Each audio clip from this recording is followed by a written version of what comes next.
दोस्तों, बारिश का मौसम चल रहा है। ऐसे में किसी किसी को बार बार सर्दी जुकाम हो जाता है। इस समस्या को दूर करने के लिए आप अदरक का इस्तेमाल कर सकते हैं। इसके लिए आपको अदरक को शहद में मिलाकर पीना है। इसके लिए आप अदरक को बारीक पीस लें और उसमें से निकलने वाले अरक को शहद में मिला लें। 1 चम्मच अदरक का अरक और 1 चम्मच शहद मिलाकर पीने से जुकाम दूर हो सकता है।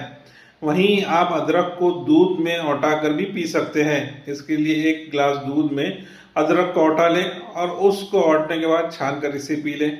वहीं अगर आपको सर्दी जुकाम बहुत ज़्यादा पुराना है, बार बार सर्दी जुकाम हो जाता है, तो ऐसे हालत में आप 2-3 अदरक के टुकड़े, 2-3 लौंग, 2-3 तुलसी के पत्ते मिलाकर इसको 1 गिलास पानी में मिलाकर औटा लें और जब ये 1 कप रह जाए तो इसे पी लें और बाद में इसमें शहद मिलाना ना भूलें।